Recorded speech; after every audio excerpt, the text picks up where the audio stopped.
Olá, estudantes do sexto ano! Nessa aula, nós vamos falar sobre a hidrosfera. Mas antes da gente começar a nossa aula, vamos conversar os nossos combinados? Você está com o seu caderno? Você está com o seu penal? Você está anotando tudo? Aquilo que você acha mais importante, conceitos, palavras, para estudar depois. Está fazendo as atividades? Está fazendo os desenhos? Deixa o seu caderno bem caprichado, com a letra bonita, anota as datas, para você mostrar para o seu professor e para a sua professora de ciência. Então vamos começar? Então os objetivos da aula. Por que a gente está falando sobre a hidrosfera, que é aquele conjunto das águas do nosso planeta? Articular o estudo da hidrosfera com os aspectos sociais e culturais. Então, a água, ela é importante na natureza. Nós falamos da distribuição, da quantidade, se é salgada, se é doce, a importância para os seres vivos, animais e vegetais. Mas e para o nosso cotidiano? Para nós, seres humanos, essa água, ela tem uma importância social, tem uma importância cultural. E reconhecer a necessidade do uso racional da água no dia a dia. Nós vimos que 2,5% da água do nosso planeta é doce. E muito dessa água estão nas geleiras e nas águas subterrâneas, ou seja, essa quantidade que já é muito pouca, já é muito pequena, vai diminuir cada vez mais. E se tem um rio na sua cidade, se tem um lago na sua cidade e é jogado lixo, esgoto, resíduos, não dá para usar essa água para beber, para preparar os alimentos, para lavar a roupa. Ou seja, pouca água doce já vai ter menos ainda. Por isso, a importância do uso racional, ou seja, usar somente o necessário e cuidar dos corpos dos cursos de água doce. Vamos observar essa imagem? Olha que legal! Quem já não brincou num dia de calor com água? É bem refrescante, né? Então observe essas duas crianças, como que elas estão felizes brincando com essa água. Vejam a importância da água na nossa vida. Né? Ela vai fazer o funcionamento do nosso corpo, vai hidratar o nosso corpo, fazemos a nossa higiene, mas também nós brincamos, praticamos esportes, então uma piscina, vai, por exemplo, na praia, num lago, vai andar, por exemplo, de caiaque. Então veja como a água está presente no nosso cotidiano. A partir dessa imagem, eu trago para vocês um questionamento. O que aconteceria se acabasse a água disponível para consumo humano no planeta? Já pensou nessa situação? Diminuir a quantidade ou acabar a água doce para o nosso consumo? Imagine nessa situação e eu já volto para a gente falar sobre isso.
Tu imaginou que cena ruim seria se acabasse a água doce no nosso planeta?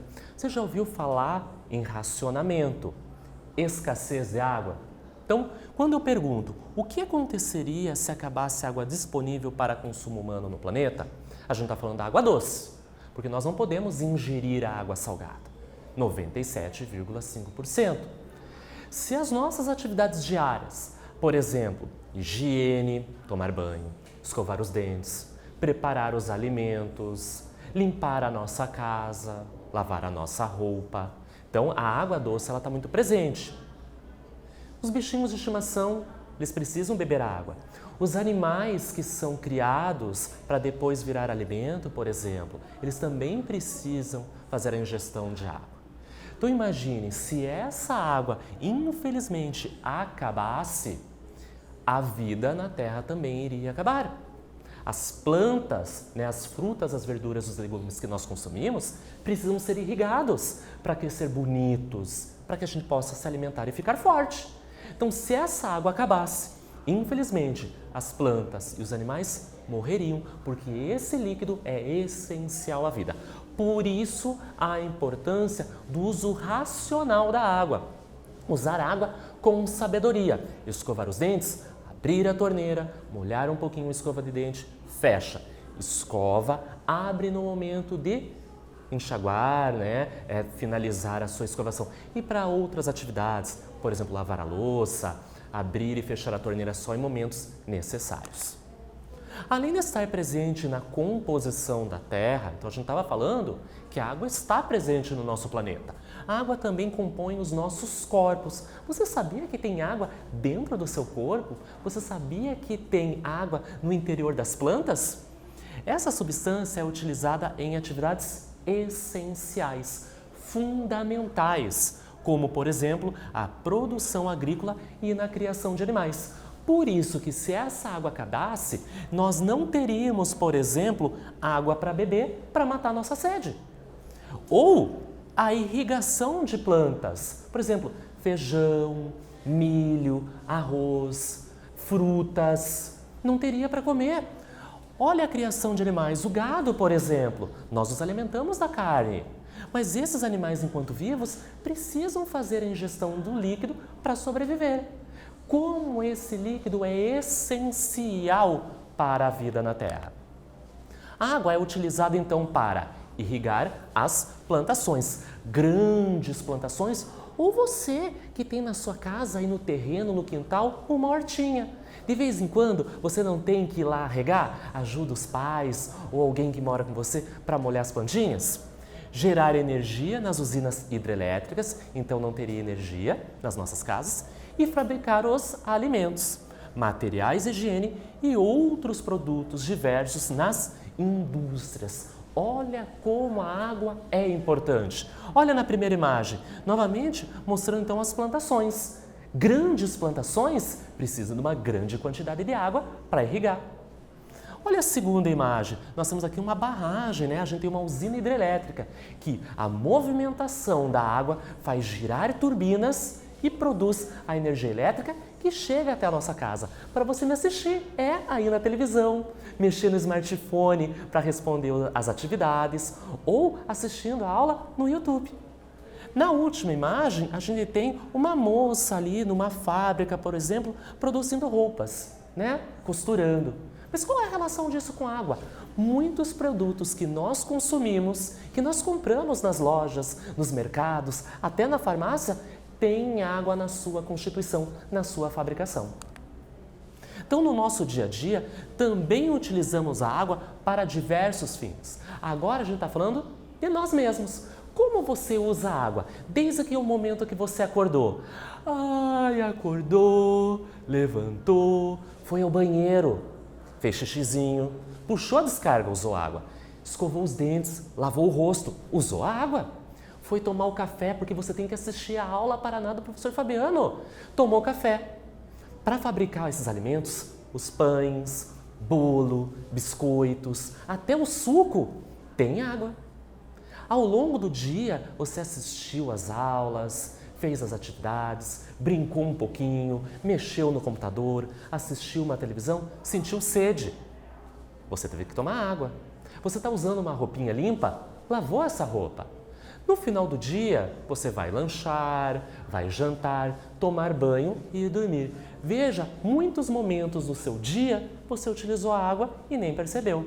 Então ela vai saciar a nossa sede, cozinhar os alimentos, fazer a higiene do nosso corpo e do ambiente. Então, quando limpa-se a casa, limpa-se as cortinas, o tapete, o chão, os vidros, lavar a nossa roupa, irrigar as plantas. Você tem plantinha em casa, um vasinho com plantas? Elas precisam de água, entre outras utilidades. Então, olha aqui as imagens, que legal. A menina bebendo água para matar sua sede. Uma pessoa molhando e irrigando as plantas do seu quintal, um casal fazendo a comida, uma sopa, arroz, feijão, não leva água nesses alimentos? E o último, olha que bonitinho, o bebezinho tomando banho, precisa de água para ele ficar bem limpinho e saudável. Então vamos para a nossa primeira atividade? Pega o caderno, coloca a data, coloca o tema da nossa aula e vamos anotar. A seguir estão listadas 3 situações onde há a utilização responsável de água. Primeira, criança escovando os dentes com a torneira aberta. 2, dona de casa lavando a calçada com mangueira. 3, pedreiro consertando vazamento na torneira. Quais dessas situações a água não está sendo utilizada de forma responsável? Então no enunciado ele fala assim, ó, estão listadas 3 situações onde há a utilização responsável da água. Será mesmo que as 3 estamos usando da melhor maneira esse líquido? Eu vou dar um tempinho para vocês pensarem e eu já retorno.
Imaginou? Observou essas 3 situações? Vamos olhar de novo?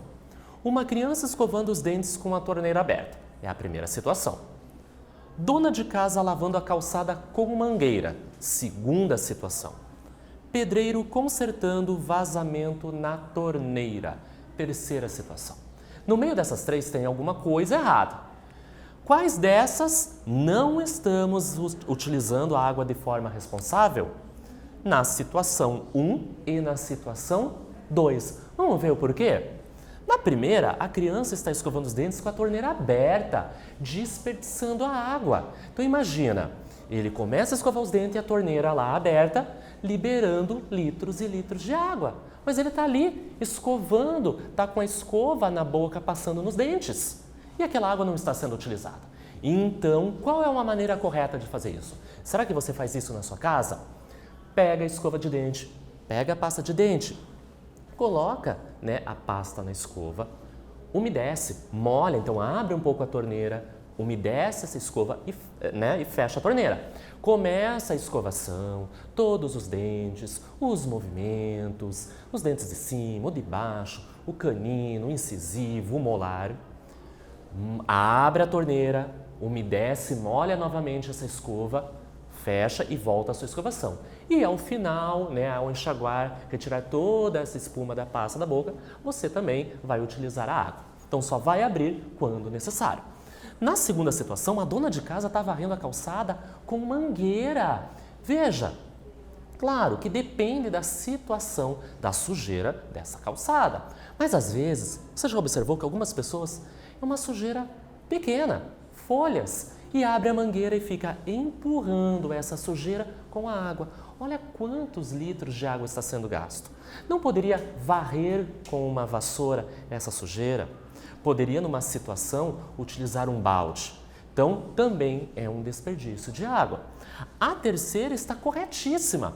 Se você tem algum vazamento de água em casa, numa torneira, num cano, essa água está sendo desperdiçada, está sendo utilizada sem, não está utilizando, não tem uso, está perdendo essa água. Então, ao contratar um pedreiro, uma pessoa para arrumar esse vazamento, está fazendo certo. Essa água não está sendo perdida.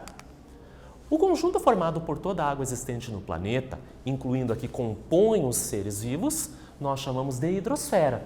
Então, nós já vimos que hidrosfera é aquele conjunto de corpos de água. Nós falamos rios, lagos, oceanos, geleiras, os lençóis freáticos, na atmosfera.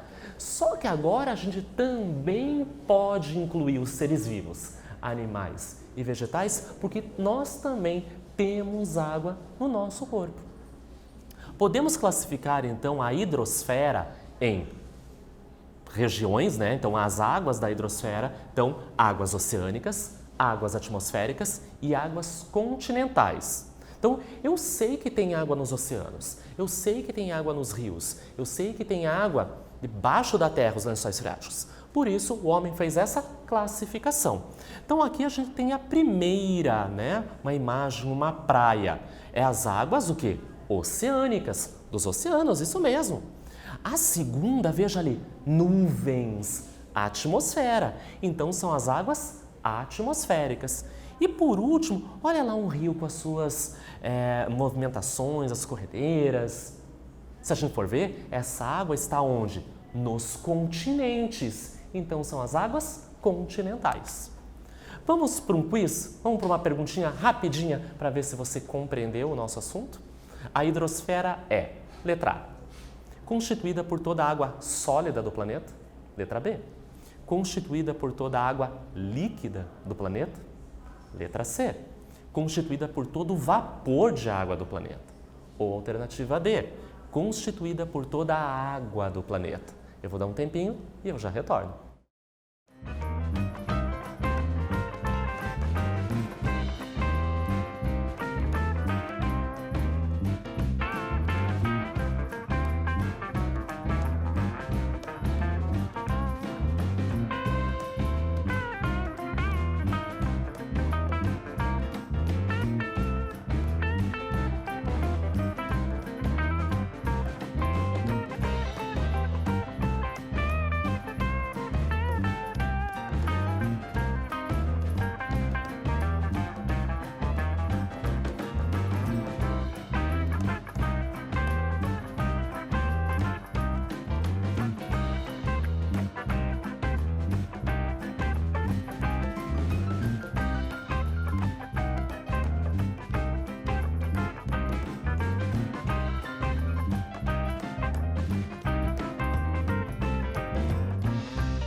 Ah, Fabiano, essa estava fácil. A gente já está falando da hidrosfera há um bom tempo. Então, a alternativa D. A hidrosfera é constituída por toda a água do planeta, líquida, sólida ou gasosa, no estado de vapor. Então, vamos dar uma olhada nessa classificação? Vamos falar sobre as águas oceânicas? Elas são as mais abundantes, nós já falamos, 97,5% da água do nosso planeta é salgada e estão localizadas aonde? Nos mares e nos oceanos. Então, essas águas são salgadas porque tem muito sal dissolvido nelas. Olha uma imagem, então, num final de dia, numa região da praia. Mas e esses sais, Fabiano, que você está falando que está dissolvido nessa água? Então, eles estão presentes em rochas na superfície do nosso planeta. E essas rochas são transportadas pela água dos rios até o mar. Esses sais minerais vão sendo transportados, vão sendo levados do rio até o mar. O sal presente em maior quantidade nas águas oceânicas é chamado de cloreto de sódio. E vocês sabiam que ele é o principal constituinte do sal de cozinha? Então ali aparece a nossa imagem, um saleiro com sal de cozinha e o nome dele, cloreto de sódio e a sua fórmula NaCl, tá? Então a gente percebe que o sal de cozinha, ele é retirado das águas dos oceanos. Olha as águas atmosféricas, o nome já está falando, a atmosfera. Percebam nessa imagem que fenômeno atmosférico está acontecendo? Está chovendo.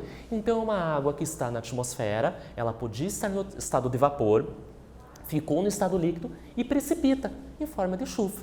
Então, encontram-se na forma de vapor de água, também de gotículas de água líquida, que nós chamamos de chuva, que constituem as nuvens, ou até na água solidificada, que compõe cristais de gelo. Então, se a gente perceber, na nossa atmosfera, uma grande quantidade da água se encontra em vapor, mas também podemos encontrar no estado líquido e no estado sólido. Quando chove, líquido. Quando cai, por exemplo, cristais de gelo, uma geada, por exemplo, eu tenho neve, está em outros estados físicos. E nós temos a terceira e última classificação, que são as águas continentais. Olha que legal esse rio. Será que tem na cidade de vocês uma região parecida com essas? Você já brincou num rio? Então, essas águas continentais constituem quem? Os rios, os lagos e as geleiras, além das águas subterrâneas. E essas águas, elas são classificadas como doce, porque elas contêm uma quantidade de sais minerais bem menor que comparado com os oceanos. Não significa que tem açúcar nessa água, será? Não. Se eu comparar a água dos mares, dos oceanos, com a dos rios e dos lagos, ambas têm sais dissolvidos, só que nos oceanos tem uma quantidade muito maior. Olha a nossa segunda atividade. Na aula Paraná de Ciências, o professor Fabiano perguntou por que chamamos de água doce a água dos rios, dos lagos e de lagoas. Um estudante em casa pensou, é doce porque tem açúcar. Você concorda com essa resposta? Explique por quê. Eu vou dar um tempinho para vocês copiarem e eu já retorno.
E agora, será que alguém derrubou açúcar nos rios e nos lagos? Não, né? Então, não. A resposta é que é doce porque tem açúcar? Não, porque a água doce apresenta uma menor concentração de sais minerais se comparar com a água salgada dos oceanos. Vocês já ouviram falar do aquífero Guarani? É uma reserva de água subterrânea que nós encontramos no Brasil e alguns países da América do Sul. Acompanhem comigo aqui no mapa. Então, percebam que essa mancha verde, logo nessa região da Argentina, Uruguai, Rio Grande do Sul, Santa Catarina, Paraná, Paraguai, Mato Grosso do Sul, São Paulo, Minas Gerais, Goiás e Mato Grosso, tem debaixo da terra uma grande concentração de água subterrânea. Olha que interessante. Então, temos um grande reservatório de água doce embaixo do nosso país, embaixo do nosso estado e de países vizinhos. Os rios e lagos são as principais reservas de água doce, utilizadas pelos seres humanos. Entretanto, em muitas regiões, este recurso, a água doce, está o quê? Não tão disponível numa quantidade para a população utilizar. Por isso que eu coloquei aquela imagem da torneirinha ali, ó, fechada. Usar a água com sabedoria. Embora visualmente o nosso planeta tenha muita água, ela é salgada. 2,5% de água doce. E dessa porcentagem, muito pouca está disponível para o nosso consumo. O que vimos na aula? Quais são as utilidades da água para os seres humanos, no nosso cotidiano, no dia a dia, nas indústrias, na agricultura? O conceito de águas oceânicas, de águas atmosféricas e águas continentais, ou seja, aquelas águas que eu encontro nos oceanos, mares, e oceanos, as águas atmosféricas que eu encontro nas nuvens e as águas continentais, rios, lagos, águas subterrâneas e conhecemos o Aquífero Guarani, que é uma grande reserva de água doce que se estende por muitos estados do Brasil e países da América do Sul. Nessa aula, nós falamos sobre a litosfera. Espero que vocês tenham gostado e até breve!